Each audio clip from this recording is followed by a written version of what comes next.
So today, we're diving into the remarkable story of Cecil Newman, a name that might not immediately spark recognition for some, but whose impact on television is nothing short of legendary. He's credited with creating iconic shows like The Avengers and Doctor Who. Let's start from the beginning. What can you tell us about his early years in Canada? Cecil Newman was born in Toronto in 1917 to Russian Jewish immigrant parents, and his early trajectory is fascinating. He left school at just 13 and later studied art and design at Central Technical School.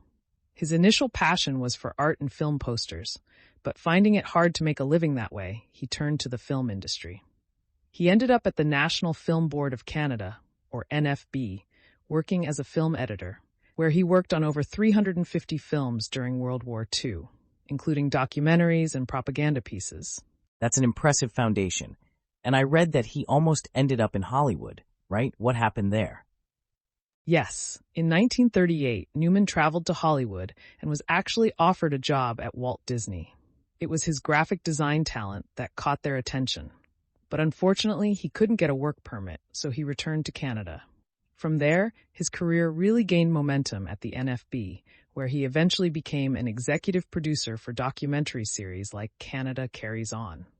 That experience proved to be formative for him, especially in understanding storytelling through a visual medium. It's wild to think what might have changed had he joined Disney.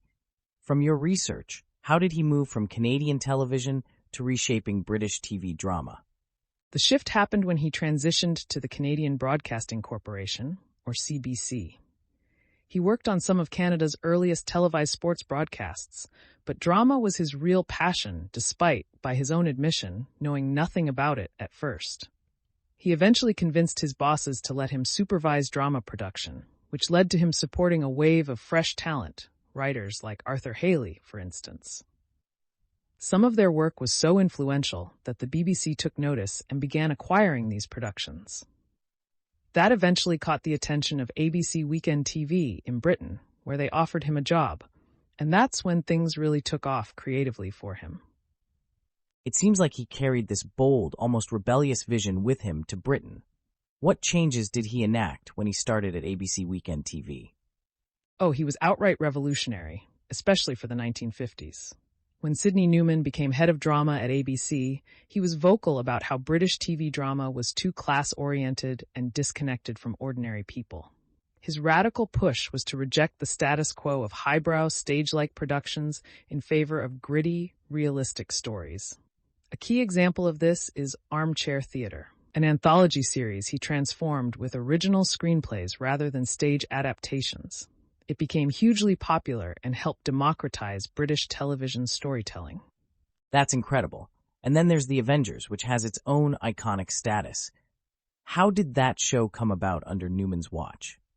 The Avengers actually began as a somewhat gritty thriller, very different from the humor-filled, stylish show it later became. It initially grew out of concepts developed for Police Surgeon, another show that didn't quite land with audiences. Newman believed in continuous reinvention, so he reshaped elements into this new project. Ian Hendry, the lead actor from Police Surgeon, carried over, and voila, The Avengers was born. It became a massive hit internationally and cemented Newman's reputation as a visionary. Speaking of visions, I have to ask about Doctor Who. It's arguably one of the most enduring TV shows ever created. What role did Newman play in its inception? Newman's role was pivotal. By the time he joined the BBC as head of drama in the early 60s, he was tasked with finding a family-friendly show that could fit between Grandstand and Jukebox Jury on Saturday evenings. Being a fan of science fiction, he conceptualized a time-traveling adventurer, the Doctor, and introduced the idea of the TARDIS, the now famous time machine that's bigger on the inside. Despite initial resistance to certain elements, like the Daleks, Newman's instincts for what would resonate with audiences ultimately won out.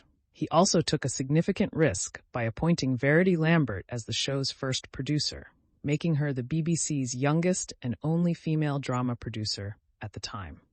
And given how iconic the Daleks have become, I guess his initial skepticism about bug-eyed monsters seems hilarious in hindsight. Was this boldness his leadership style across the board? Absolutely. Boldness was his hallmark, even if it ruffled feathers. He constantly pushed boundaries, whether it was introducing social realism, like in the Wednesday play, or creating kitchen sink dramas that tackled working-class struggles. But it wasn't always smooth sailing. Some critics felt that his commercial instincts didn't sit well with traditionalists, especially when he favored mass appeal over highbrow theatrical values. That sounds like it created some tensions, especially during his later transition back to Canada. How was his time as chair of the NFB received? It was complicated. Returning to Canada in the 1970s as chair of the NFB, Newman faced challenges, particularly in Quebec, where he clashed with nationalist filmmakers. Some of his decisions, like censoring politically sensitive films, brought him criticism for being out of touch with Quebec's cultural landscape. The tension was rooted in his belief that NFB films should cater to ordinary Canadians rather than niche political themes. That approach didn't sit well in a period of heightened political and cultural divides. It seems like his legacy is layered. He was both a revered disruptor and a figure of contention. How should people today understand his contributions to the world of media? Newman was undoubtedly a creative force who championed innovation, from giving young talent a platform to reshaping what television could address.